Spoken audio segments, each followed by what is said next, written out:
Welcome, welcome Hi. to episode 9 This of is the exciting. podcast. If Yes. you are new here, where have you been? We've missed you. You got some catching up to do. I know. Exactly. This is a podcast that was driven out of TikTok from the GLP-1, Mounjaro, Ozempic, wegovy, obesity community. And we focus on obesity education and Yes. advocacy so that we can help other people know that they're not alone and that there is actually treatment out there now, medical treatment. You're not alone. It's not your fault. And huzzah. So that's what we're doing here, is to give you everything you need so that you feel very confident that you can go and advocate for yourself when you speak with your doctor about these medications. No more being a doctor reverse. They are there. They know. Yay. So I'm Kim Carlos. I also came out of this community. I have been on the medication since July of last year. I have been on several at this point, and because of insurance and but I've lost 60 pounds. I struggle with genetic obesity, a binge eating disorder, all which have seemed to be addressed, and I'm doing really well. I've completely changed my life. I have a new lifestyle because of these medications and what they were able to do in terms of removing food noise for me. So I enjoy exercise and all of these cool things now that I didn't before. So that's my spiel real quick. Next up, Janine, tell us about you. Oh, you're on mute. We got to hear your wonderful voice. Tell us your voice. Here I Your am. beautiful voice. There we go. Here I am. Of course, my janky Wi-Fi. But I feel like it's sort of become its own little fun thing, you know? Like, you know Janine what? will Yeah. raise twice. Yes. Every day is an adventure. So true. Well, you know what? Living in the area the cat and I live in, it truly is an adventure every day. Yeah, Truly, sure. but but Mhm. I am Janine on TikTok, Instagram, YouTube. I'm the Janine. The Janine. I'm the Mounjaro flight attendant. I've been on Mounjaro for 4 months, and it's completely changed my life. Completely. And I'm not just talking about the weight, but it's because obesity is a multi-layered disease. It has changed so many things for the positive. So that's me. Huzzah. Yay. Thank you for Huzzah. coming. And Janine is also our resident type 2 diabetic, so she can Oh. really bring a good perspective to this in case we Mhm. miss it, because Kat and I, we are so we don't have to worry about it just yet, and luckily we'll never get there. So Yeah. Hopefully you won't. that's what we're shooting Right. for. We want everybody to shoot for, right? Yeah. Okay. Yes, Kat, indeed. tell us Hi. about you. Hi, I'm Kat. I have been on Mounjaro on and off because we had that shortage during the holidays, and I stretched it out like crazy, and that was interesting, but I did maintain. So October to now, I have lost 60 pounds, maybe give or Woo. take, maybe 5 extra, up and down, because that's how it moves now. But I said unlike Kim, but I love to work out. I always did. I have always been active, and I just was very frustrated with my food noise and my binge eating. And I finally found a doctor that was not dismissive of my situation, of the obesity, of the binge eating disorder, and we worked together and got on Mounjaro. 60 pounds down. I love to work out. Um, I say a lot of my TikToks, I still have, I baked as well. So I'll still have a cake, not a whole cake. My God. That's what I used to do. Let's be Huzzah full to not the whole disclosure. cake. Oh Yes. my gosh. I mean, it would take a whole day, Progress. but there could be times. There could be times. But it really has helped stop that food noise quite a bit. Yeah. And then I am Cat Carter 7 on TikTok. I do butt stuff. I need butt If you stuff. haven't seen the videos about Kat's butt exercises, please I go need see it. butt stuff. It frustrates me that people are talking about Ozempic butt and Mounjaro butt. We don't Yeah. get those butts because we work out. So I show you squats. Yes, squats. And you know what? Use bands. Bands are great. You Bands don't are have to be, Look. an athlete. So yeah, bands make you Okay. dance. Anyway, so yeah. Butt So stuff look for with me. Kat. Look for me. I do butt stuff. I did butt Hashtag. stuff at the winery this weekend. I saw It's you a good doing one. butt I put stuff it on at the the YouTube winery. channel. I For saw those who are you. not watching, Go to the YouTube channel. I always put Kat's butt stuff in the It's Kat's butt stuff. Her butt stuff is to die for. It's good. I love It's a my good butt help. stuff. It's a lifestyle anyway. change, right? Do All butt right, stuff. cool. All right, so now that we're introed, let's invite in our guests. So every episode, if you don't know, again, where have you been? We have a guest from our community that comes in and talks about their experience and their journey on one of these medications for various different reasons, because these medications can help in a lot of different ways. And then we also invite on some sort of specialist to help kind of validate these stories so that they can understand that it's not just people out here with our testimonials talking, which is incredibly powerful, but having somebody tell us, hey, guess what? This is actually true. And there's facts and data and science to back up all the things is really important, because that's how we change the narrative. So we're glad that you're here to do this with us. And I would like to invite in Beth. Hey, Beth. Hi, Beth. How are you? How are you doing? I'm great. First of all, I want to say thank you all for inviting me here. This is exciting. Is that your lovely background? Like, is that your legit kitchen? It's is gorgeous. Oh, I'm so jealous. Oh my gosh. That's gorgeous. Look, oh my gosh, it looks like out of a magazine. We ripped it out a year ago. This is, we remodeled the whole thing 1 year ago. So Oh, it was fabulous. Yeah. It is I love gorgeous. it. Absolutely gorgeous. Thank you. Cool. You're Well, welcome. Beth, what's important to me and the ladies here is that people in our community who have been very much dismissed in terms of their stories and testimonials and reduced to be a trend instead of something that is incredibly, because this medication is changing lives, right? I don't want you to be filtered. I don't want you to be cut. I want you to have the space to be able to stand and tell your story. So for the next 15 or so minutes, if you could do that for us, we'd love it. Tell us what you want. Speak from your heart. Know there are people out there watching you right now that probably have a similar story. So hearing from you could change their lives. So no pressure, but there you go. No, look. You're here to change a life and Look, no pressure.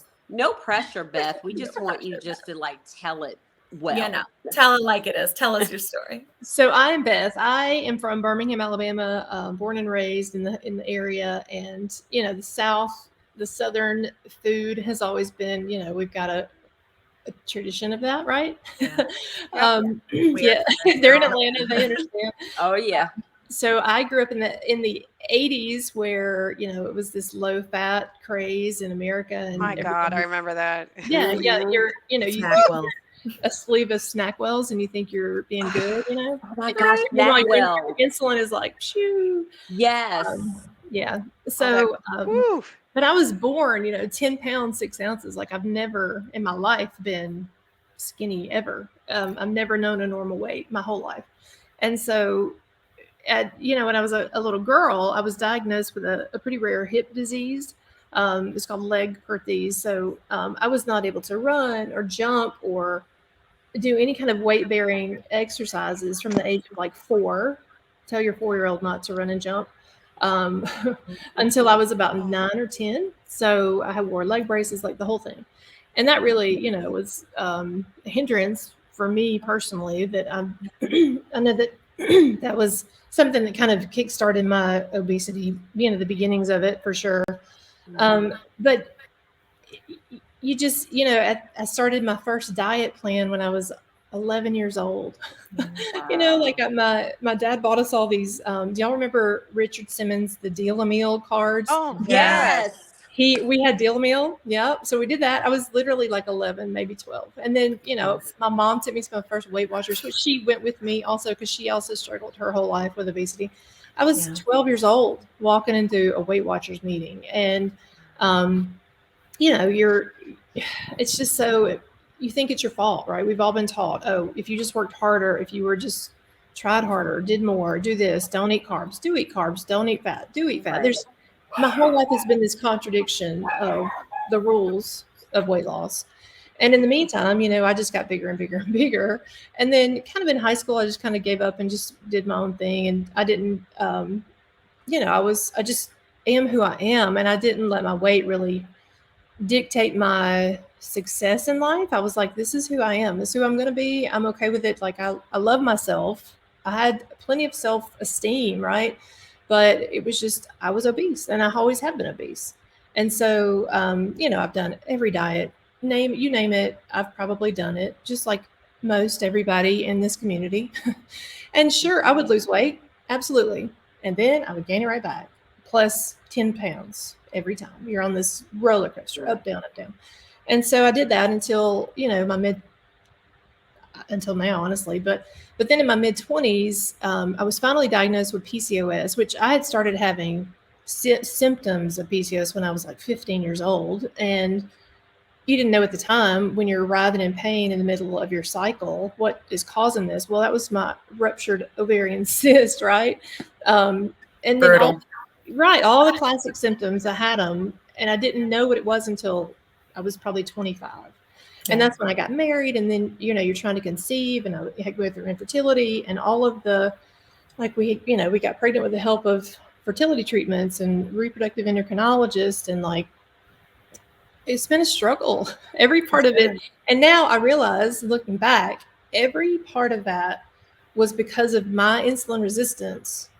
And I'm not diabetic. I'm not a type 2 diabetic, but I am pre-diabetic, and I have had insulin resistance my whole life, no doubt. And all of these medical issues have stemmed pretty much directly from that. But because I'm not technically type 2, you just get treated as if, oh, you're just lazy, right? Mm-hmm. And Indeed. it's been a rough ride. So all that to say, in last year, I decided finally that I was going to have gastric sleeve surgery. Mm-hmm. So I was like, I'm ready for it. I'm there, and I go to my doctor. He's very supportive. You have to start these 6 months to prove that you're losing weight for insurance to pay for it. So like my second or third appointment with him, I had started seeing all these TikToks about Mounjaro. And so I started in August of last year. And then by October, I finally went to him and said, tell me about Mounjaro. What is this? Everybody's talking about it. And of course, the algorithm was sending it to me on TikTok because I was already searching. Indeed. Yeah. And so he was like, you might be a good candidate for this because of my medical history.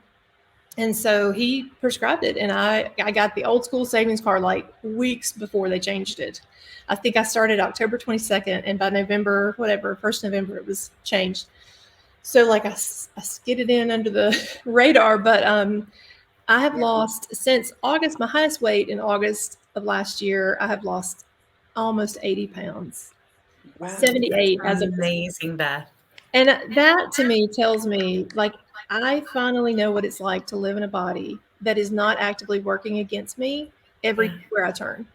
It is so eye-opening to not have that noise, that voice inside your head that's constantly telling you, eat, eat, eat. What are we eating next? When is our next meal? And I've talked to some family members, who have never struggled with any type of weight thing. And I'm like, it just turns off that voice inside your head, and they go, What voice? Yeah. Right. Like, what do you mean? Yeah. They have no idea. And it just like, you just go, okay, well, that opens a lot of, that shows me that my whole life, it's not been my fault, right? Like my body has been broken, and this drug has fixed what was broken. And it's like my PCOS symptoms have just the whole package. It has improved all of my liver enzymes. Like my blood work is great. I go every 4 months for blood work because I have a rheumatologist, because of other health issues. I take, Humira and methotrexate and like a lot of arthritis type medications. All of my blood work is better, improved immediately within months on Mounjaro. It's amazing. It is. Wow. It is. Yes. And you just go, this drug is going to save so many lives. Yeah. And I lost my mom in January of this year. She struggled her whole life. She went down the same path. Like, she was a type 2. She had heart issues. She had chronic kidney disease. She had all the things, right? And I was her caregiver at the end. And it really was so eye-opening of like, I mean, in your heart, how hard it is to be an obese 70-year-old person, to live your whole life in that body. But to see it and to witness it and to take care of it for her really like made me step back and go, okay, I have to change this trajectory that I'm on for my kids' sake, for my sake. because I don't want them to have to do what I had to do for her, you know. And it's Yeah. and I think that this drug, if it had been available, would have, man, she would have benefited from it so much. But Yeah. Yeah. I'm so grateful for it, right? Like, I'm so thankful that I'm living in this time where it's available, and I wish it were more available to everyone who needs it. And I understand Me that too. that is changing, hopefully, but We're working on it. That's what this podcast is part of doing, you know? right. We're getting Yep. loud. Exactly. And the Exactly. fact that we're even having this conversation, I mean, I'm 45 years old, and like, this is the first time in my life I've ever had hope. Yeah. Agreed. Hope. Wow. True The indeed. audacity Yeah. of hope is what Janine says. Right. The audacity. That was Obama's book, right? Yeah. The Yeah. Well, audacity I of mean, hope. yeah, but I I mean, mean, sure. Let's that right use there is it. my, forever Right. president. So I just count Right. it as my saying. I like it. I mean, it's true. The audacity of hope. Like, The Yep. audacity.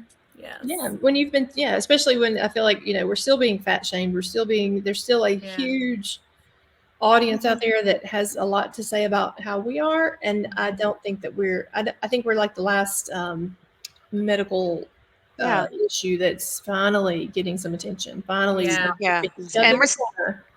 we're still being judged for it, even if we're doing something about it. They're like, "Oh, that's an easy way out." I was like, Oh, "Yeah, yeah. I really, yeah."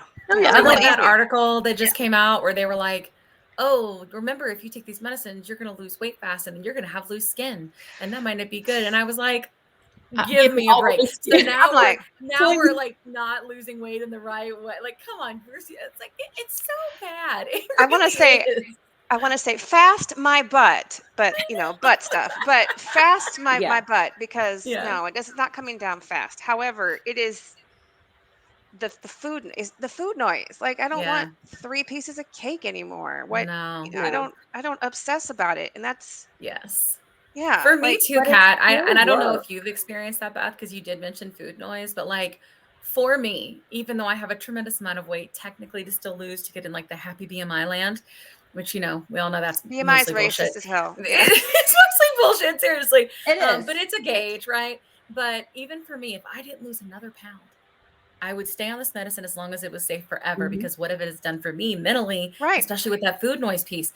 I didn't know it was a thing until it was gone. You know It what I already mean? Yeah, improved. Yeah. And it right. already Yeah. improved your health. Yeah. Yeah, exactly. I went to Yeah. therapy, Overeaters Anonymous. I would call Yeah. called my sponsor. Oh my God, I'm so hungry. Come Yeah.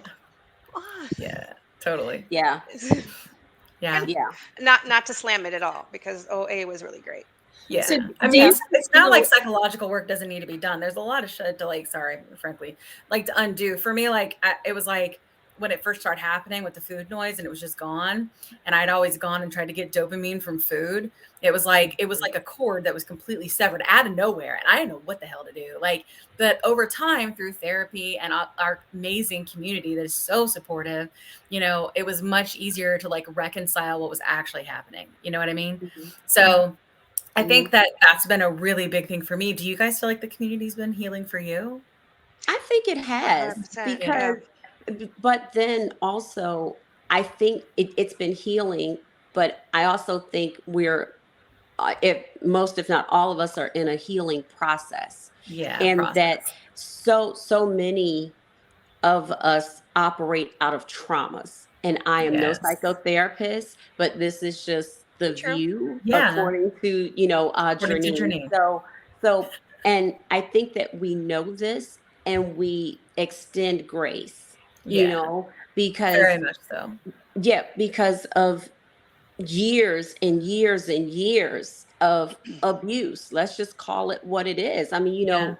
abuse towards you as an individual, of being overlooked, Yeah. being told that something's wrong with you, and that's mentally and emotionally draining, because you're doing the Draining. best you Yep. can. Life is lifing, and life is hard as it is, and then Yeah. you've got people telling you, well, yeah, well, you're fat, well, you know Yeah. what, you might want to turn a different angle so it doesn't show your stomach. Well, I was told Yeah. that too. Yeah. Mm-hmm. Yeah. Yeah. Like, Hmm. no, Yeah. I don't I even totally care. agree. You can And totally. speaking of like all these amazing stories, like sometimes, I don't know if you've noticed, but like a lot of times, like I was mentioning before, right? people have taken these testimonials of ours and just flipped it around to fit their narrative, to create fear and uncertainty and doubt, to get less people to do this, because frankly, diet culture is dead, right? But and especially when it comes to treating obesity, like it's a new world. The train has left the station. However, there is a lot of science. All right, about Dr. this, Albert. right? I know. Yeah, Dr. like Albert. there is That's a a good ton quote of from him. science to back Yeah. this up. We had, like, when somebody said on my live recently, you know, it's just because you need to eat less, move more, something even more heinous than that, like an uglier way. I was like, the earth is not flat. I think you're just hungry. Go read and learn. So speaking of that, we do have a special guest with us today, like we usually do. And Yes. it is Alex, and I'm going to try to say his name right, Guevara. Oh, no, we'll see. I'm going to invite him so he can correct me, because he is from the UK, and he probably says it better than I do. So here he is. And I'm still laughing about that only. How are you? Good afternoon. I am great, thank you, and delighted to be here. So we're so hi, excited to Alex. have you. We're so I excited. feel like the ugly duckling in the room. What? Is it just because we're all No. so beautiful? Is that what it is? I know. Look, You got it. You makeup, got it. hair. You got it. That's funny. Kim is on it. So Well, That's thank you so hilarious. much for coming, and you're far from an ugly duckling. We are super pleased to have you here. and Now, that's okay. if you could tell us, I'm actually still recovering from. I looked up cat's butt stuff, but I think I've got different results for you guys. So You said it's an I'm really not OnlyFans, sure huh? about.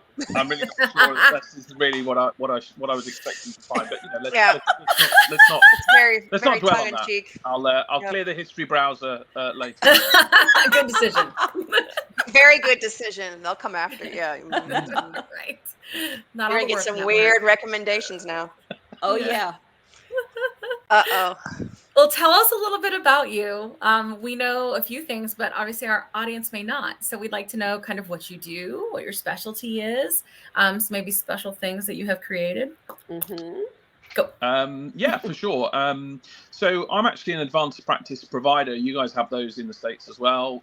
So they're generally drawn from other specialties like nursing or pharmacy. And I've done that for quite a few years. My specialty is primary care, but I've struggled significantly with my weight, and I'm really sort of kind of I'm really interested to hear you guys talk about this trauma issue. You know, I started eating, just copious amounts of sweet candy and stuff, when I was young, I think as a self-soothing, tool. And so, have always struggled with my weight, and have always had those sort of ups and downs, and, looked at the handsome buff men on television and thought, why can't I? But that doesn't get us anywhere. So, but yeah, I struggle with my weight. I think my weight hit my all-time high probably about 4 years ago or something like that. And I had just a wealth of problems with that: sleep apnea, breathlessness, really quite bad asthma, terrible sleep generally, quite hard to play with my kids, difficult to bend over and tie your shoelaces. So some stuff that is, you just kind of get really, really low about it, I think. And at that point, it's kind of difficult, isn't it, when you're seeing other people and trying to give health advice to other people and prescribing medications to help other people. Yeah. But this was kind of, this is a good few years ago. So I kind of just researching, weight loss and what would help me. I kind of stumbled across what was then Ozempic, which was really back then the only thing that existed.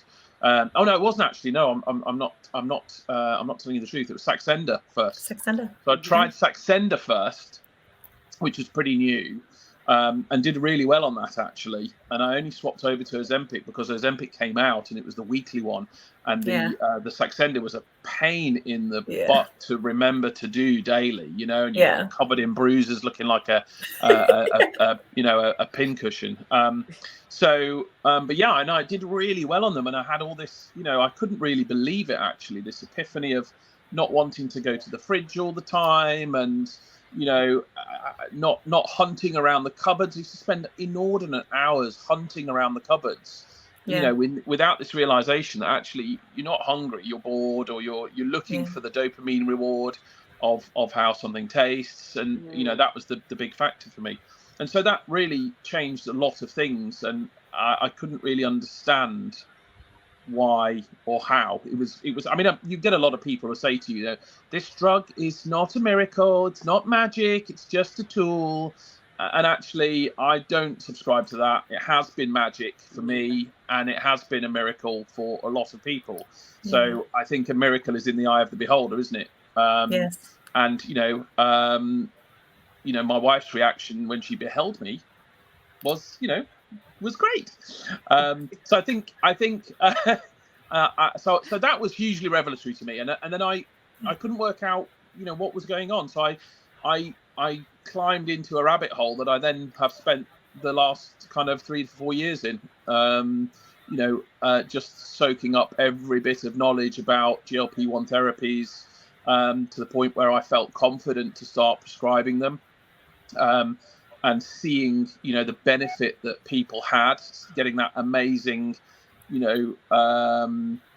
that amazing reaction from people when they say to you, I can't believe this, I'm not hungry, what is going on, what kind of voodoo is this, that sort of stuff, because there's nothing like it, there's nothing else like it, Right. And so that's where it's been for me. Then it's been a mixture of treating patients, and then of course starting the Facebook groups to try and spread the word around advocating for obesity treatments, or anti-obesity treatments, and trying to help people understand how the medications work, how to get the best results from them, and just really try and empower people to go out in the world with that knowledge to advocate for themselves, because there's nothing more powerful than a patient who can advocate for themselves to their healthcare provider and say, well, actually, this is probably what I need.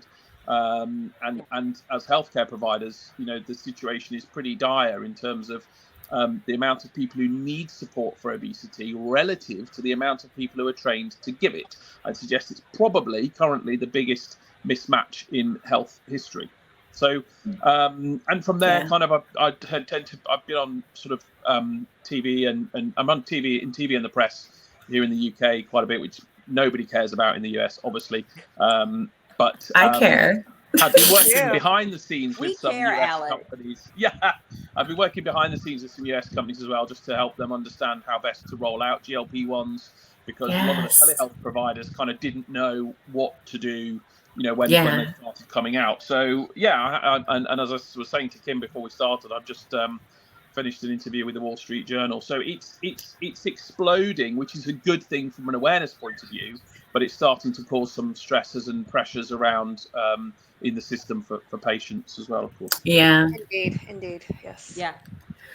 It's like everybody wanting everything at once, I think, is the problem. Just kind of like how it was with COVID, right? Like it was like everybody being sick at once, it's like, and wanting treatment at once. And like, I think that's a really good point, Alex. And I'm curious too, like, and it's interesting to know that you have sort of dealt with this, as well. And I know that there is a lot of like controversy around like using, like, for example, Victoza or Ozempic or even Mounjaro, for non-type 2 diabetes treatment. And, we've talked with some other doctors that really talked about like how it's kind of the same biological dysfunction, but kind of on a spectrum at different stages. Mm-hmm. But I'm curious, in terms of Mounjaro specifically, it's a little different, right? Like than the other GLP-1s we've talked about. And the title of this episode is Mounjaro Tomorrow. Is it the future of obesity medical treatment? Is it going to be something that replaces surgery? And I really would just like your take on that, because something we like to do on the podcast is bring different perspectives, as opposed to just having one narrative, because I'm done with that bullshit. I want to know all the things. I want all of our people to know all the things. So how do you feel about that? And how do you feel about Mounjaro, like kind of being this next class and this evolution of medication? So I think it's interesting, isn't it? We're going to look back on this conversation in a few years and probably realize what a very basic conversation it was. Because what's happening now is the floodgates have opened for the development of and the evolution of anti-obesity medications. So this is really what we like to call them now, anti-obesity medications, AOMs, like antihypertensives, And I don't subscribe, by the way, to this whole, you can't use this and this for this. It's a crock. Okay, it only exists. It's important for people to understand it only exists because of the way that the system works in terms of saying, well, this drug has to have a wrapper, have a label, and have a marketing license. Okay, drugs have been used off label or off license, whatever you want to call it, for decades, and this is no different. What has happened is the shortages have created polarization and a little mini war where people who can't get their medication feel troubled and distressed by that, which is completely understandable. And the off-label use has become somewhat divisive. But if you can step back from that, for me as a clinician, I want to treat all my patients. I don't want to just treat these with this because this label says it's approved for this. So the whole approval thing is a bit of smoke and mirrors in terms of what these drugs do for the body, because regardless of whether you have overweight, regardless of whether you're carrying excess weight with comorbidities, regardless of whether you are pushed into this lovely class of weights that we love to push people into, you're obese class 1, class 2, class 3, you're morbidly obese, all these horrible terms that we talk about.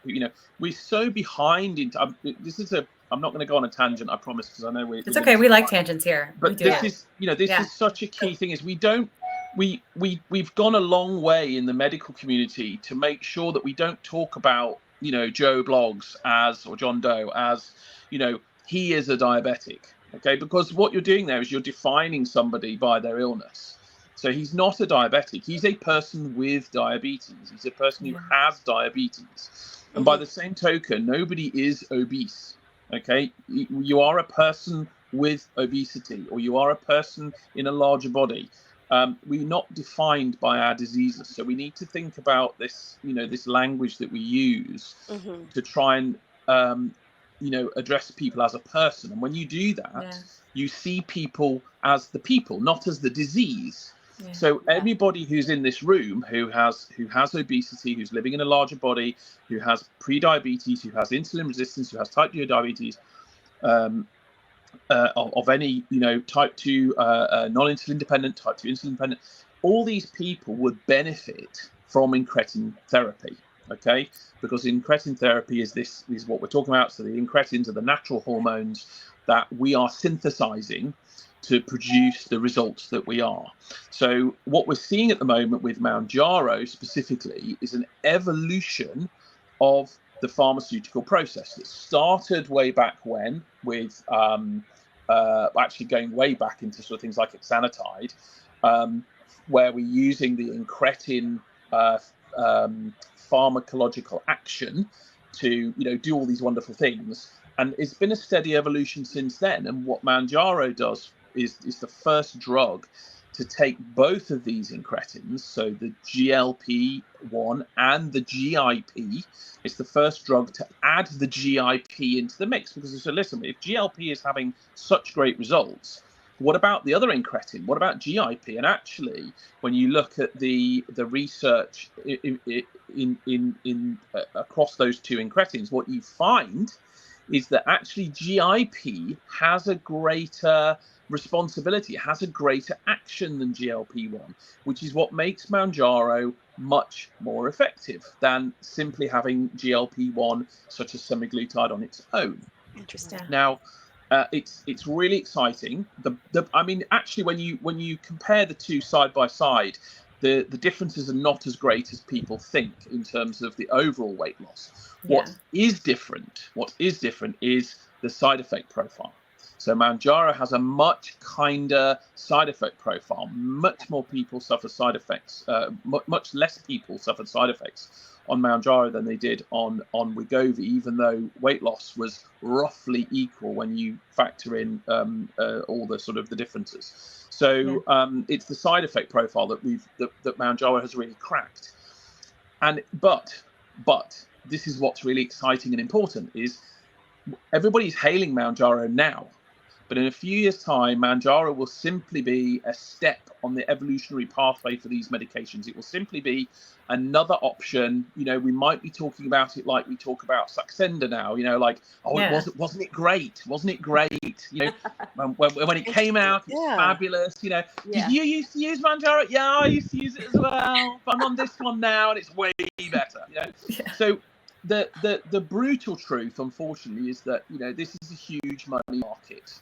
Money markets are forecasting that incretin therapies are going to be worth $50 billion, $50 billion by sort of 2030. So make no mistake that this is a train, to use Mike Albert's analogy.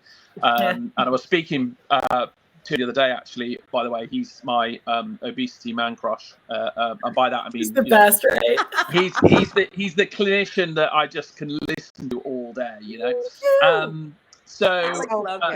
We talk about this is a common analogy, this train getting on the train, and the train has left the station for sure in terms of obesity treatment, but make no mistake, it's also left the station for obesity treatments.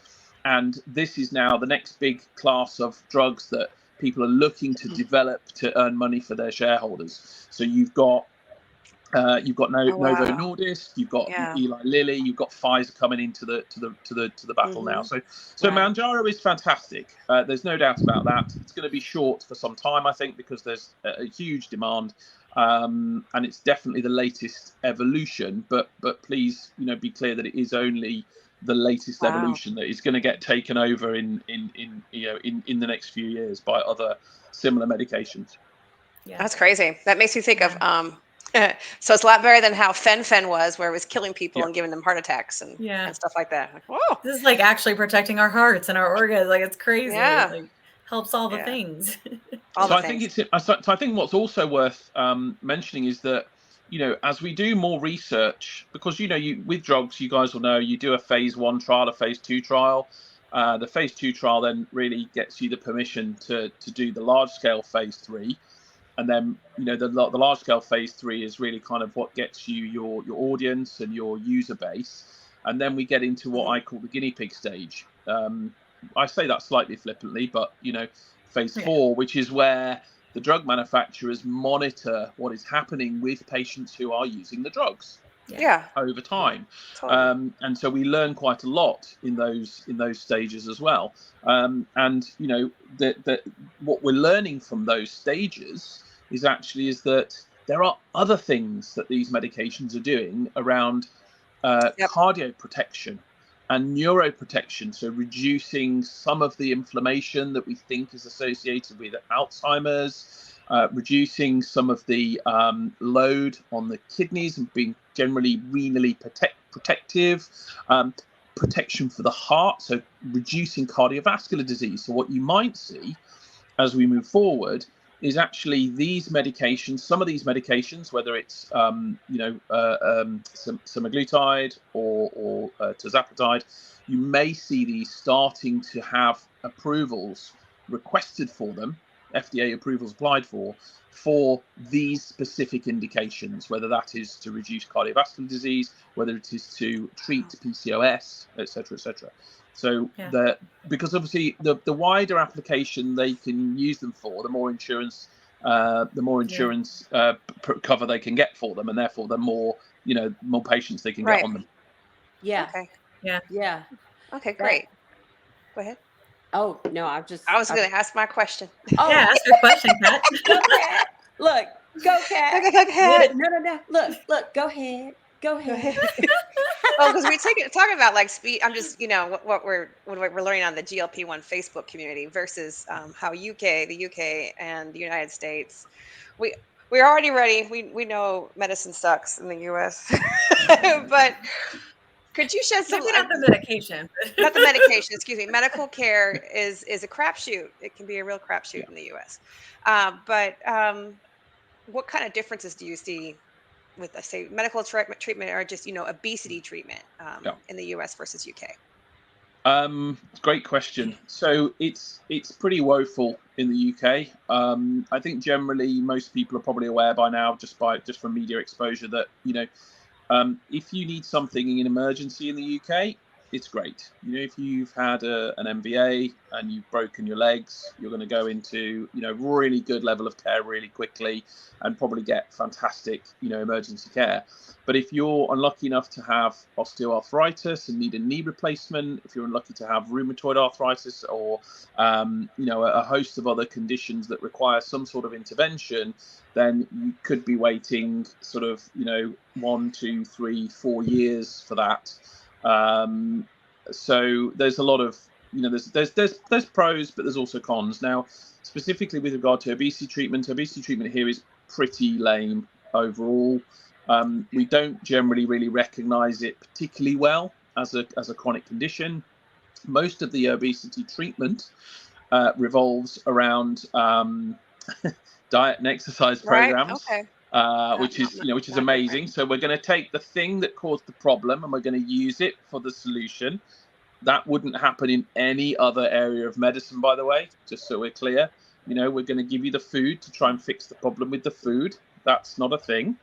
So we're not really using, you know, any advancement of therapies really to address it. There is bariatric surgery as an option, but you're looking at having to wait until you're probably over a BMI of maybe 45. And again, long waiting lists. And before that, your knees are going to be shot and your blood pressure is going to be terrible. And, you know, you're not going to come back from some of these things, because just helping people lose weight does not reverse the damage that is done to your body over time. You just doesn't. You know, your knees don't grow back. You know, the stuff that's missing in your knees that's been worn away from having too much weight on them does not grow back. You know, the change in your blood vessels that causes high blood pressure is not magically going to disappear just because you lose weight. So we're getting to these people far too late.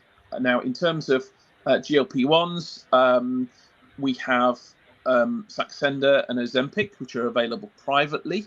So you just pay cash for those. We don't have those on the health service, the socialized health system. Wegovy was due to be launched. It's been pulled now with no release date. So it's been pushed back indefinitely because essentially Novo just do not have the supply. They're struggling to supply in the US, and you'll know that they've just announced a national shortage of all doses up to and including 1 milligram. So they just cannot make it fast enough. So we don't have Wegovy. And even then, when we do get Wegovy, which will be authorized for obesity or for obesity management, again, you've got to have a BMI of minimum 35 with additional comorbidities such as cardiovascular disease or you know, some cholesterol problems, etc. So again, and by the way, my favorite is currently for a maximum of 2 years. So at the 2 year mark, you will be pulled off that medication and, you know, released into the wild to look after yourself with your chronic condition, and, you know, good luck. But you know, that's because I think to some degree there's some fear around the level of cost that could be incurred by trying to treat such a population, you know, that we've got in terms of a population, you know, of the sheer number of people carrying excess weight. So, Kat, overall, I think the answer to your question is pretty poor. The only bonus we have really is that GLP-1 therapies are cost limited because of the arrangements that the European Union has with drug manufacturers. So to buy your medication is considerably cheaper than in the US. Wow. And I mean, probably like what is Mounjaro, and like how much does that cost US there? So if you're looking at the most commonly used one for weight management at the moment is, without a doubt, is Ozempic. And that's probably going to run you around about, with the exchange rate at the moment, probably about 250, 270 US dollars. Wow. Per it's like pen, $1,000 here. Yeah, for sure. Yeah. Oh, at least. Yeah, absolutely. At least, yeah. So, Yeah. but I think it's fair to say that, you know, that is still out of people's reach in the Yeah. general population. People Right. just generally at the moment in the UK cannot afford, $200, $250, $300 a month for, for anti-obesity treatments, generally. And even if they can, it's without, it's not without significant sacrifice. So it's Sacrifice, just yeah. not a viable. And of course, Right. obesity is Yeah. strongly associated with poverty. Yes. Yeah, so the Mhm. majority of a lot of the people who are going to be Right. struggling with their weight are going to be struggling with, their Mhm. finances anyway. They're going to be struggling with, housing issues and, Mhm. a whole picture around poverty and socioeconomic lack of upward mobility. So Yeah. the irony is that the people who can least afford it are the ones that probably need it the most in a Yeah. lot of cases. Yeah, we have that here too. We Yeah. do. Yeah. Mhm. Yeah. Right. So The it doesn't only sound much different. and I Yeah. don't see that changing anytime soon because we No. are, the UK is crippled with its health system. Its health system is literally on its knees. The only chink of light really that you guys have is the pressure that's going to be building on insurance companies to start including cover for weight loss medications. Yeah. It's slowly starting to seep through. I would guess it's probably going to take another 5 or 10 years, but Yeah. you are slowly starting to get companies offering weight loss medications as part of a benefits package, for instance, to Yeah. lure them into Right. to job roles. Mhm. Yeah. Wow. Right. Well, Alex, you know that I, just heart you. And and but with everything that you said and with, the European system, health system, and then Yeah, with the US health system, we're in kind of a turmoil over here with the Mounjaro savings card yeah, that Eli Lilly launched, that Beth talked about how she, got it, like yeah, she like skidded in and was able to get it, where you can get a 30 or 90-day supply depending on mhm, the pharmacy for yeah, $25 yeah, with no, diagnosis code required. yeah, yeah. So what are your thoughts on the Mounjaro savings card, and do you think another savings card will be available for Mounjaro? So I think it's important to, and I've sat in on quite, and I don't know if any of you guys have, but I've sat in on quite a few of these Eli Lilly profit calls that they have. And Yes. what's interesting is that, I mean, first of all, they play their cards very tightly to their chest, Yeah, they do. and Very. understandably so. But I think it's important to understand, having spoken to people behind the scenes, the surprise that was caused by the uptake of the savings card for people using it for anything other than diabetes. There was an absolute tsunami of people who realized, oh, fantastic, you don't need a diagnosis code. So in one way that was a huge boon for them from a marketing point of view, but in another way it really had quite a negative impact on them financially relative to what they thought was going to happen. So back in, as Beth said, back in sort of November time, they made there was a lot of kind of behind the scenes discussions going on. They made a conscious decision to really try and lock out its use for weight management as opposed to diabetes. So what they wanted to do was really try and get the card use down as much as possible, Yeah. so that and of course by doing that they get the supply, they don't have such strain on supply. So they Mhm. wanted to try and prioritize the supply for those with diabetes. Understand that, because that is what it was launched for, and that is for Correct. them where they were going to earn their money, because that's what the insurance companies will cover it for. So Right. effectively, all these people using the card were getting it subsidised, which was fantastic, Mhm. but was never going to last at the rate that it was. So this graduated lockdown of stopping people using the card more and more month on month was really, unfortunately, my understanding, part of their overall plan to rein things in. Yep. Now, so for most people, I think it's fair to say, because not a lot of people have coverage for Mounjaro for weight management. So for a lot of people, that card is going to come to an end at the end of June. So at the end of June, they will not be able to use that card to obtain fills for $25 if they're not using it for diabetes management. or if their insurance doesn't cover it. For those whose insurance does cover it, they get a reprieve until December. Now look, I do speak to people here and there. I'm not hearing anything about a new savings card for. I mean, certainly there will not be anything relating to weight loss, okay? Because they are not allowed to market the product for weight loss because it's only FDA approved for diabetes. For diabetes. And one of the things that upset Novo considerably was that Mounjaro was so popular for weight loss, and they were kind of like, hang on a minute, this wasn't really what you were supposed to be doing, and they kind of kicked up a little bit of a fuss, and part of that was kind of that pressure was kind of what sort of forced Eli Lilly to kind of make moves to reduce the card popularity, and you would think they're going to learn from what happened with the $25 card for Wegovy, which was basically an overnight sellout and massive shortages. So nobody's really still quite sure whether or not Mounjaro is going to get launched as a separate new product, or whether it's going to be one of the sort of first ones in this class to have a dual approval. So it'll be Mounjaro approved for diabetes and approved for weight loss. I would guess that when it gets approved, so we're looking at approval hopefully by the end of the year.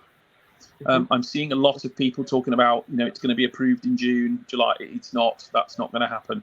The approval will come probably within this calendar year, or maybe early 2024, depending. And then of course they've got to have a rollout of the product. They've got to manufacture more, and they've got to have a rollout, and so you may see a coupon then. I think it's probably reasonably likely, although they may choose to have somewhat slightly more strict terms on it, so that they don't get mobbed again. So overall, I hate saying it, I really do, because nobody knows better than me what a devastating effect it's going to have. Yeah. But I don't think we're going to see a savings card replacement that is going to help people taking it for weight loss in any way, shape, or form that is anything like the $25 offer. No. That we I think that $25 party is over. I'm with you. Yeah, for sure. Yeah. I think the best we can hope for is probably a continued cash discount off the headline price, maybe 200, 250, something like that, because they still they still need to make their profit. Well, they still want to make their profit. Yeah. Right. Yeah. They don't need That's anything. what I had heard. Yeah. That's what I had heard, but But just when like I through the hear, grapevine. when I hear, you guys will be the first to know. Yay! Heck yeah. Yes. 'Cause we Yes. speculate all the time. We're like, and because I'm in marketing, and like I draw all these like correlations between like startup marketing and like what they've been doing with this. It's I swear there's someone there that has a startup background. The way they do it, it's like playbook. Well, interestingly, of course, what you're going to see is, Wegovy are now going to get their supplies back from, we're told, from September, which probably means next January. So they're going to get their supplies back towards the end of the year, which might be just around the time that Mounjaro get their approval. So with any luck, what we may see is a provider, a manufacturer battle for Lilly trying to take customers away from Wegovy. All these customers that have jumped from Mounjaro to Wegovy, we may see a battle in early 2024 to try and take those away, and that sort of thing would probably be part of the strategy that might lead to a discount card, to a savings card for the new version of Mounjaro when it's approved for weight loss. So we're gonna cross our fingers there. Yeah, I can't help but wonder too, and this is just like, will they do anything? Like, or will they provide, or will they go to the pharmacies and provide air cover and just say, just keep taking the coupon? Like, I can't help but wonder if something like that will happen, because we're talking about like 3 months, right? Between them launching the biggest drug of all time, right? And then when everything's gonna stop, they're just gonna lose people. But I agree, like I think there's gonna be competition, and that's gonna help drive down prices. Now, that being said, everybody listening, I don't know shit about this. It's just my opinion. So I think when you say drive down prices, I think there's a pretty finite floor for how low the price will go across both companies. So I'd love to be less cynical, but I think Same. driving down might be a bit Getting too lower. much. But Yeah. maybe like a battle of coupons might be Battle of Could coupons. be. I see that. might be more what we're looking at. But I still think it's Makes going to total be. sense. I still think it's going to be priced out of the normal pocket, if that Yeah. phrase makes sense. And Alex, thank you, because so many people, and I think, holding on. Uh-oh. Oh, we lost her again. She's She'll be back posing. in 3 to 5 Or- seconds. For a second there, I was like, what happened, Janine? Who do we do? Oh, is it Janine? 4. Here she comes. Oh, There you are. it's Janine's Funtime Wi-Fi again. I've learned to count. I'm like, I'm gonna give her 5 seconds because it takes 5 and then she comes back. Okay, what is it? Tell us what you were saying.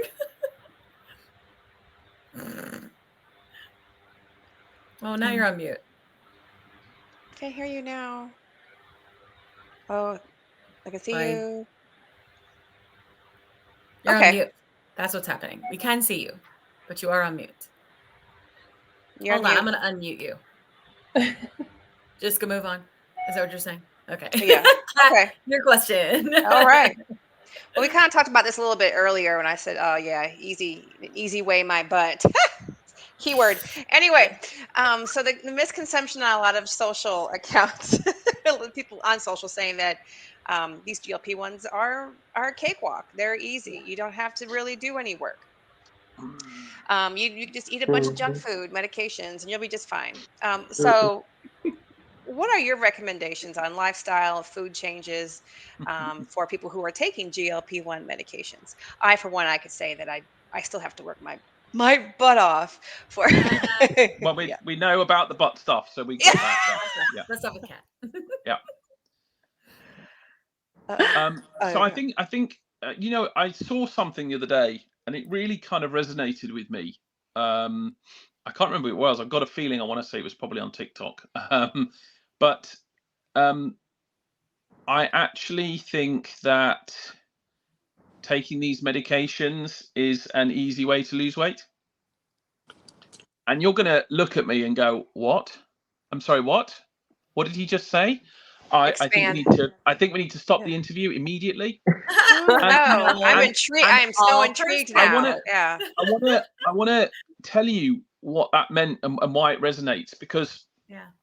here's the thing. I want to lose weight easily, and when I take my Ozempic, it's easy for me not to eat. It's easy for me not to go in the kitchen. It's easy for me to think about other things. It's easy for me to feel more confident because I'm not so bloated. Losing weight should not be hard. It shouldn't be the white knuckle ride of having to drag yourself to the gym for 2 hours every day, not being able to have treats that other people have, not being able to have a bit of chocolate for the movie, or not being able to go out for an occasional meal. To be honest, this whole thinking about losing weight, I find exhausting. Totally. I find it Agreed. absolutely exhausting when I have to think 100%. about all these things all the time. So what these medications do for me and for a lot of other people is they do make it easy. We don't deserve to have to work so hard to lose weight all the time, every day of our lives. That's a punishment. Yeah.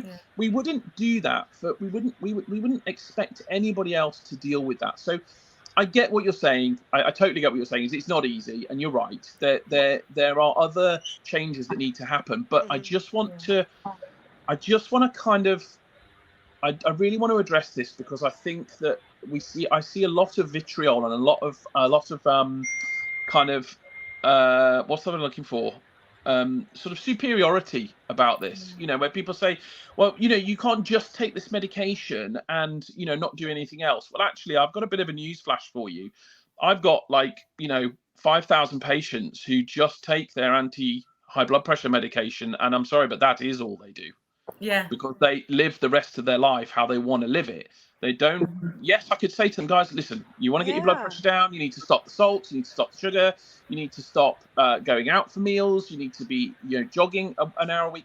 We all have to understand that as individual people, not one of us, not one of you here with me, not any single person watching this video or listening to this podcast understands what anybody else is going through on a daily basis. Yeah. You can't tell somebody you have to do this, you have to do that, and you have to do this whilst you're taking this medication.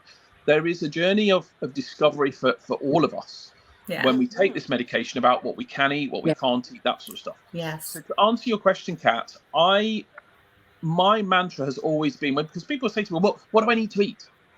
And I say, I don't want you to make any changes for now, because what's going to happen when you're going to start taking the medication is you're going to feel strange. You're going to have some psychological changes. You're going to have some behavioral changes that you're going to need to get your head around. Like, why don't I want that? Actually, my appetite for alcohol has gone down. The point is, I don't want you to do anything. For the first 4 to 8 weeks, I don't want you to do anything other than take the medication and just, have a healthy fluid intake, and that's it. Because what happens, and I've seen this and I've done it myself, I'm ashamed to say that I've done it myself as a provider in the early days, is you give somebody the medication, you give them a piece of paper or maybe several pieces of paper with loads of dietary changes on. Then there's instructions about exercise and then what you need to drink. And I see this all the time in the group, by the way, all the time in my group. Overwhelming. The provider gives you a booklet of stuff, which is 7, 8, 9, 10 pages long. There's a list of everything you can't eat and everything you can eat. Okay. And I'm here to tell you that is BS. Okay. It's BS. Your provider can give you broad guidelines about what food is, what foods are important to eat for your nutrition, for your health.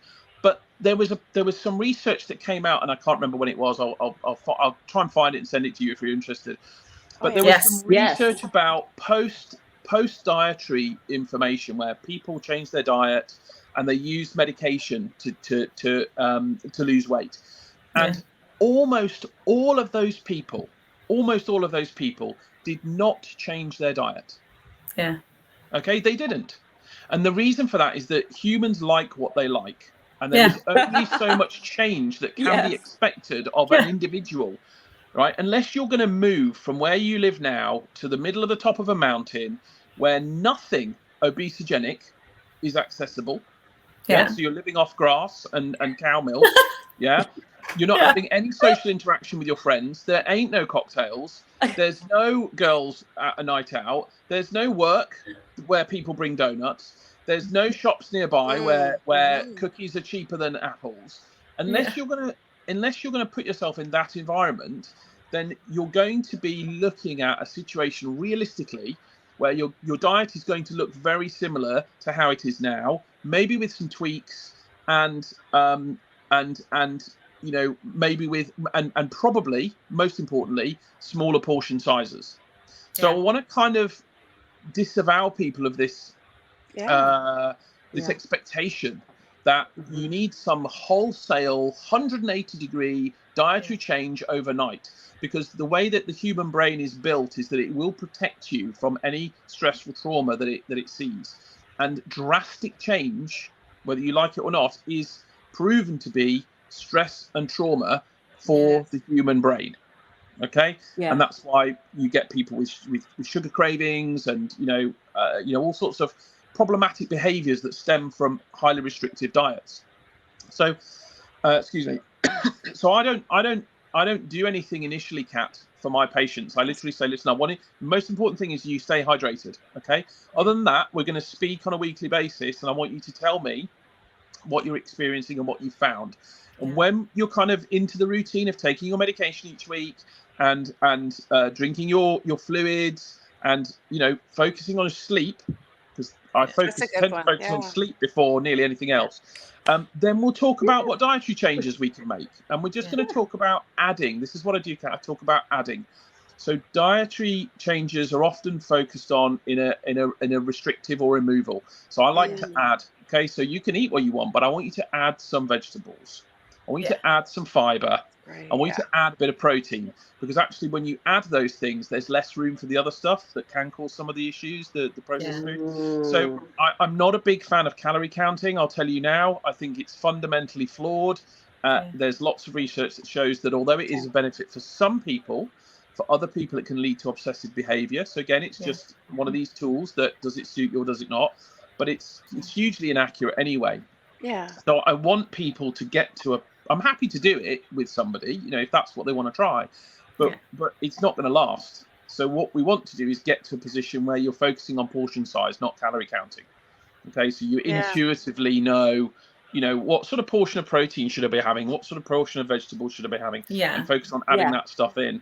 And then the last thing I generally add in is exercise, because that tends to be the lowest return on investment. In other words, exercise gives you the poorest return for weight loss. I tend to try and ask people not to think of exercise in terms of weight loss, but in terms of health, because otherwise, what tends to happen is you get people saying, well, I've just eaten this and now I need to go and do this to burn it off.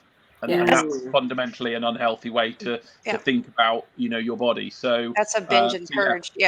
I don't know if that answers your question, but no, it totally did. It totally does. You actually opened my eyes to a lot more as well, because we were just thinking. I think it's a good point, especially that beginning stage, like what you were mentioning. It's like I sort of come to this thing where it's like, I no longer, so just like how you're like, I don't subscribe that one of these medications can't be used for diabetics versus type 2. I don't subscribe to one size fits all. And these medications and the way our bodies work, they all work differently. Like Janine probably can't eat Popeyes, but I can. You know, I just can't eat a lot of it. But, you know, things like that, it's just different. Or like when I'm thinking about like what I'm eating, I focus on protein. But if I want an Oreo, I'm having an Oreo. I just have one Oreo instead of a sleeve. You know what I mean? And like, that's how I focused on it too. But there are a lot of people that are like, you need to diet, you need this, you need that. And it's like, it does turn into diet culture. Body. There's no one size fits all with these meds or how it's going to react in your body. There's so much evidence to show that the more you force really significant change, like masses and masses of change, the more you're likely to overwhelm that individual. And the more overwhelm there is, the more likelihood is that you will fail. And that is why generally things like keto fail miserably, because it is highly restrictive. So you're going against, you know, a lot of things that the body wants to do, and in the end there's a failure there. So for me the whole recipe is about what can you do in your life that is going to make a difference. And in order to do that, I need to understand everything about your life. My pre-intake conversation is probably an hour to an hour and a half long. That's amazing, man. I wish we had it here. For sure. It's a complete audit of every part of your life that I could possibly think might be causing you problems with your weight, or is going to cause you problems down the road in us trying to get your weight down. And some of the stuff is it's nothing to do with diet. It's related to stress, it's sleep. You know, those are actually probably some of the more important issues rather than food. Yeah, for sure. Yeah. So you kind of redirected or caught us sort of in this, I would say we almost kind of steered ourselves back into diet culture, and you took us right back out. Right here. That was awesome. Death to diet culture. It's hard, isn't it, though? Because everybody, one of the most common questions I get asked is, what should I be eating? And my answer normally is, well, I don't know. What are you eating now? Let's just start with you eating less of it, and then let's start with adding stuff in. But that's not the way that, you know, and this is why it's important that you have a provider that has that 360-degree view of your health, so that we're talking about, I mean, I have to use the words, I have to use the term weight loss and journey and things like that, but actually to me it's not, weight is just one measure of your overall health. So I prefer to look at it as a health journey, not a weight loss journey. Totally. Yeah. And included in that health is self-esteem, confidence, totally. Sexiness, all that sort of stuff that we don't talk about. You know, there's a lot of us who, at one time or another, will have felt, uncomfortable taking our clothes off in front of our partner, even though they are our beloved. You know, and even things like that can be changed with weight loss. Are the stuff that we don't talk about. You know, those. And which of course takes us back to cat's butt stuff, but that's for another. I love cat's butt. You're hilarious. I love this. All right. Yeah, Funny. Alex, I'm I'm smiling outside and inside from ear to ear because I feel like I've known you for months. And, and to finally be able just to, actually speak with you is just amazing. But with everything that you said, and you touched on it a little before about all of the new drugs, the new GLP ones that are on the horizon with Pfizer, getting into the game. Would you briefly explain the, clinical trials of these new GLP-1s and how these will impact the battle to end obesity, and with the market, it's going to have other Yeah. GLP-1 drugs. So Yeah. will it be, step plans? Will it be flowbacks between GLP-1s? So I mean, we probably haven't got time to cover this off in sufficient detail. So I'm going to try and be brief. But it's such an interesting area. But you've got two really big push-pull things happening at the moment. One is the desire to produce these drugs in order to make money for the pharmaceutical companies. I know that sounds harsh, but they are beholden at the end of the day to their shareholders. So that is the number one aim. And the second is the insurance situation. So there's an opposition there, in that the more drugs get devised to take more money from the market, the more the insurance companies push back against that and will start to put in step plans and that sort of stuff. So what's happening at the moment is a lot of insurance providers are clamping down on requirements for GLP-1 medications because they're seeing the skyrocketing popularity, Yeah. and it's scaring them. They're seeing the potential for the amount of money they could have to pay out, and it's scaring them. So we're getting lots of people with letters saying, I'm sorry, but your plan will no longer cover this, or it's no longer going to cover that, or you've got hoops to jump through. So you've got step therapies with half a dozen drugs, or you've got all sorts of stuff. So they're making it much harder to get it in order to sort of squash this imminent threat of expense for them. But to answer your question about the therapies, so what's happening now is, we've got the GLP-1 and the GIP, but now what we're doing is we're looking. So there's only two incretins, so really we're kind of where we are on those. But what we're doing now is companies are looking at wider applications. So what else can we include? So you've got the new 3G retatrutide. There's such catchily named drugs, aren't they? Or retatrutide, or however it's going to be pronounced when it comes out. It's the whole semaglutide thing. So you've got that's a triple G. So that's the GLP-1, the GIP, and it's also got an action on the glucagon in the liver. So now we're moving away slightly from drugs that kind of focus heavily on the pancreas, which is of course the main area that's affected, in diabetes, and we're starting to say, well, what are their areas of the body can we affect? And of course the liver is really the powerhouse of glucose creation. So they're adding in an agent to try and moderate the liver's action of producing all this glucose. And then you've got, of course, trials for. So I don't know if you know, but we've got trials for much higher doses of oral semaglutide.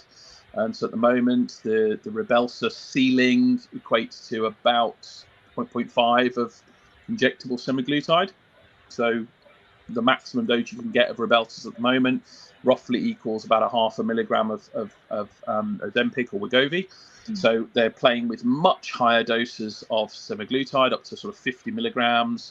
So you've got some new oral medications as well coming out, some of which are like twice a day.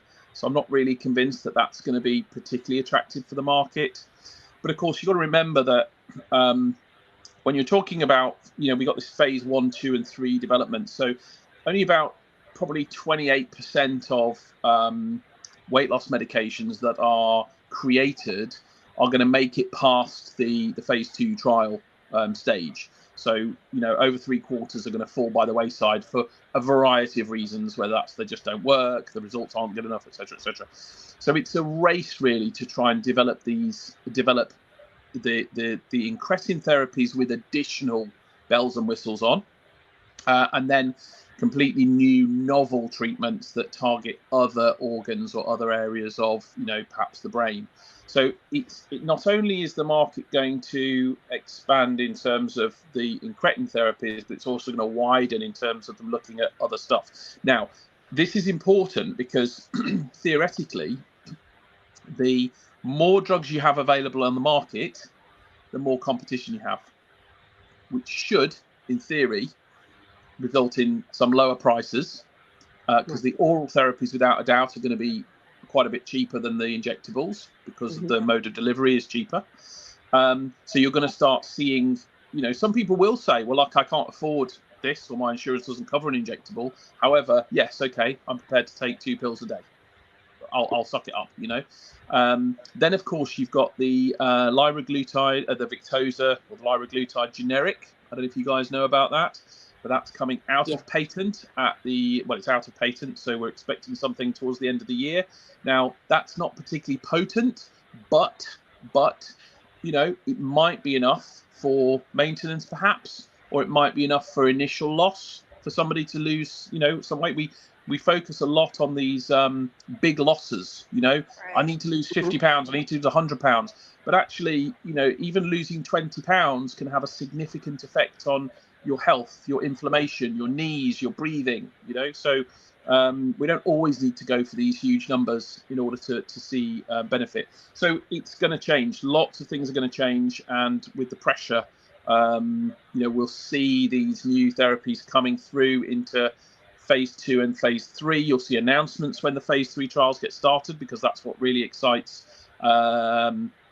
shareholders. And so we'll be able to keep an eye on it. But there's lots of change to come. But I'm still thinking, folks, that it's going to be 5 to 10 years for any significant change in terms of accessibility and affordability. I'm afraid. I know that's not what no one wants to hear, but. Gotcha. Well, I appreciate your candor and your honesty. You're on mute. On mute. Kim, you're on mute. How did that happen? That was great, Alex. I always tease other people for doing it, and when I do it, I feel like such a ding dong. I feel like we've covered a lot of other questions like that we had here, like through the conversation, which is what we wanted to do. And I know that you've given us quite a bit of your time. I wanted to make sure that before we wrapped up, a couple things that Beth, who had something in particular to share, had her opportunity to share for a tool that she's created for our community. And then also you had an opportunity to share your different Facebook groups where you go live and information that you give so other people know where to find you. So Beth, could you share with us what you have created? Absolutely. So I'm on TikTok, and my Mounjaro TikTok is called Weekly Way. So I've created these journals, and these are on Amazon KDP. This is a hardback version. This is a soft or paperback version. And these guys will help you. Like, I was trying to find, when I started this journey, a specific way to keep track of like my shots every week. Where do you give your shot? Because you need to rotate it around in different areas. And there was nothing on the market at all that I could find. There's plenty of weight loss journals on the market, but none really that I could find that were specific for GLP-1s. So I made it.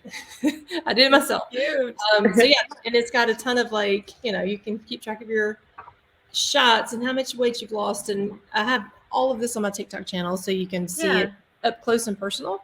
But yeah, TikTok at Weekly Way is the. That's really cool, Beth. I mean, I think it kind of tags into what Alex was saying. Like, go try this. Let me know how you feel, and let's come back have a conversation about it. Right. You've got it all written down, and it's a little bit easier, right? Yeah, like, you can track your symptoms, because that's what I wanted to know. Like, what causes, whenever I have a negative symptom, which I have had a few, what caused that, and try to go back and kind of correlate. What did I eat? Was it dairy? What was the issue? Yeah. And interestingly, Beth, if I can come in there and say that, that kind of information is really useful when you sit down with your provider. Mm-hmm. Yes. Because quite often we get a hodgepodge of, memories of the week. Yeah, and if somebody comes in with this is what I ate and this is what happened, or this is my dose and this is how I felt, that's really, really useful as a as a piece of information so that we can collaboratively come up with solutions to problems. So Great. stuff. Awesome. Yeah. Well, there's a link in my bio on TikTok if you need to purchase Yes. one. I'd be happy. And I'll include it in the show notes as well, Beth. Okay. Thank you so much. You're welcome.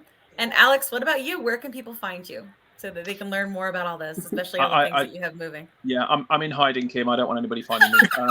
Too bad. You're out now, man. I'm pulling up right now. So I'm at my Facebook group, so Ozempic / Wegovy weight loss support, Wegovy weight loss support, and Mounjaro weight loss success.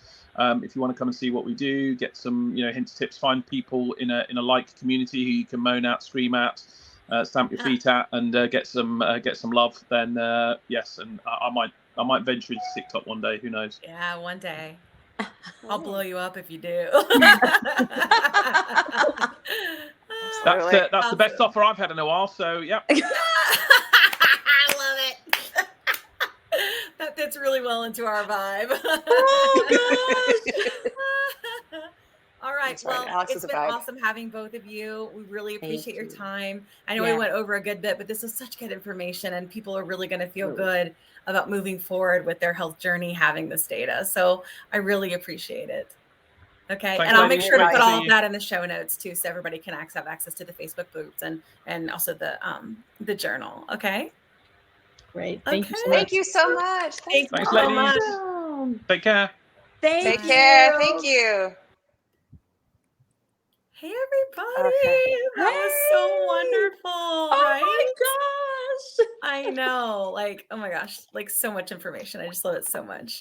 Yes. I think our community is really going to enjoy this. And then hopefully other people that aren't on our community yet can, Yeah. But Kat, what you doing? fixing my hair a little bit. Where is our AT alien, Kat? You're I falling down the know. job. I was looking for the AT alien earlier. Where is He's he? behind her. He's behind her chair. I think. There he is. We Okay. need our mascot. There's my makeup It I is was the putting birthday. on. Yes. I was thinking, oh, we don't go on in another 30 minutes. So put my makeup on. Yeah. Yes, yes. What a doll, Alex is. So awesome. I'm going to go join Lots of all the fun. groups in the land. I just did. So yeah. Yes. Awesome. Well, we've kind of come to the end, and I want to make sure we have a chance to do our sign-offs, like as always, and we can do our classic ones, or if you have new ones, that's cool too. But mine for sure is, it is for sure something that is biologically wrong within your body if you're dealing with obesity. And there is science, and there is data, and there is help now, and there are medications for you that are available now, as you've just heard all about. So you don't have to feel like you're alone, because we have a massive community here on Facebook and TikTok, as you've seen. There's a reason this is all blown up, is because we are amazed, and it has changed our lives. Yeah. So please talk to your doctor. You don't have to be afraid to go there anymore. Nope. And if you go to your doctor and they're a giant turd, you can fire them. Because there are plenty that understand this, right? So just know that we're here for you. It's not your fault. You're not alone. Janine, how about you? Yes. Today was amazing. Thank you, ladies. Again, there's nothing wrong with adding and subtracting doctors to your medical team.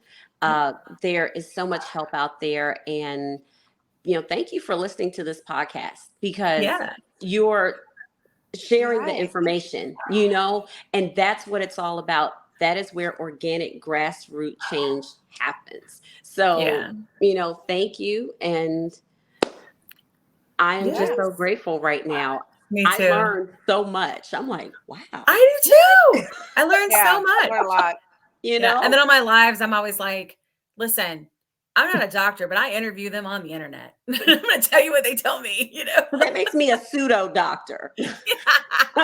Sure. That's what it is. Yeah, How about you, Kat?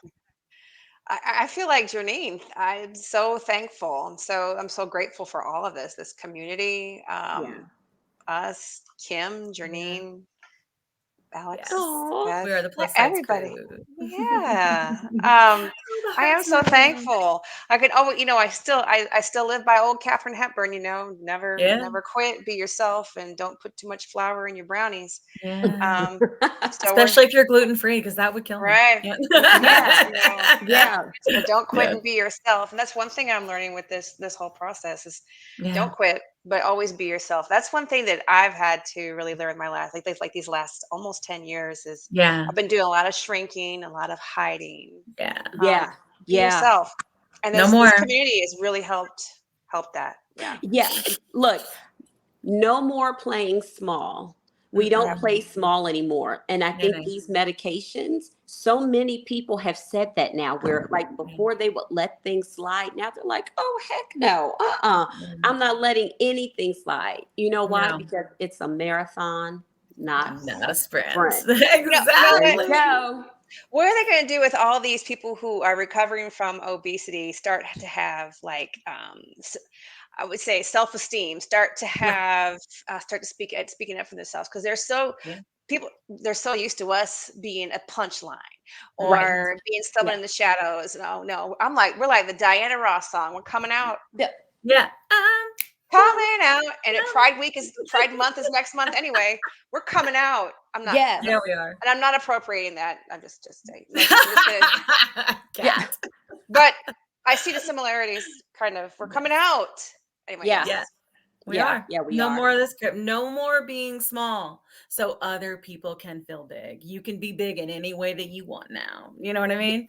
You could You know before, but what? now you really can. I mean, now you can. And can I just say, talking about small ladies, your faces look so Us too. small. Do they? I feel like mine's puffy. No, your Janine, faces. yours is small. Yours is small. Oh, Yes. yeah. You know We're what? all- Thank you. But it's the contour. So The contour, yes.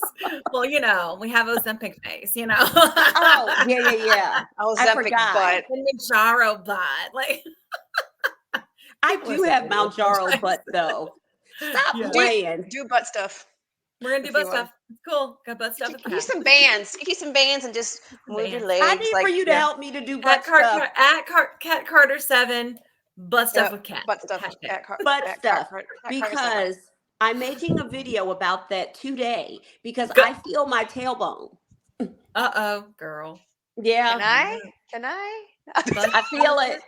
Oh, I feel can't. it. I got so much before that's gone. Like, I got a minute. Like, I'm gonna be switching GLP-1s and I kind of like, but I don't want it. Yeah. No. that's where I hold my Listen, stuff. I have to sit on a pillow like wherever I go. Oh, no. Okay, Kat, you're gonna have to do some butt stuff with Janine. Let's do some I'm sitting on a pillow now butt on stuff. my sofa. Yeah. Let's do butt stuff. Sorry. Butt stuff it is. This is really Awesome. subjective. You could be an OnlyFans. I mean, like, here's the thing. Like, they've been listening to us for 9 episodes now. They get who we are. It's Like, butt it's cool. stuff. Like, it's cool. Yes. Like, we kid around. We have a good time. I've had some people say, like, I feel like I'm listening to my best friends, like, while I'm on my way to work because of you guys. Like, I've had several people say that to me, and that's what we want them to feel like because we're their community, right? Exactly. And the great thing about community is there is a shit ton of power, and together we can change things. And so I feel Absolutely. like even though traditionally, and Alex makes a great point, even though traditionally this takes like 5 to 10 years to really become affordable and accessible for all, I would say that with social media, it has changed the game. And I think we can shrink that. But we have to be smart and we have to be educated and we have to handle ourselves in a certain way so that we're not just these fat, angry people taking medication from people who are more No more deserving. shrinking. No That's more right. fucking shrinking, bro. Like, and bra. Like, no more of that, Yeah. So, none of that.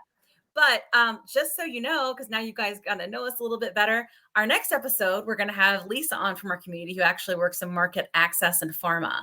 And it's just going to be us, like community people. We're going to be running our mouths and speculating and all these different things and what's going to happen with a savings card and what's going to happen in June and how are they going to compete when everything comes out together. It's going to be and it so is good. it's going to be so fun. And it's not going to be based on anything other than we live in the community, right? We eat, sleep, and breathe this stuff. So like, we just want to talk about what we think and we hope that you'll join us. But it should be a good time, Join us. Yes. Look. All right. That is our sign. Come on Stay and a little join longer. us. We're all dancing, even if you can't see on the audio. But it's been a great episode. Thank you so much, everybody. And we will see you next week. Woohoo! See you next week. See you next week. Hasta la pasta. Hasta la pasta. Hasta la pasta.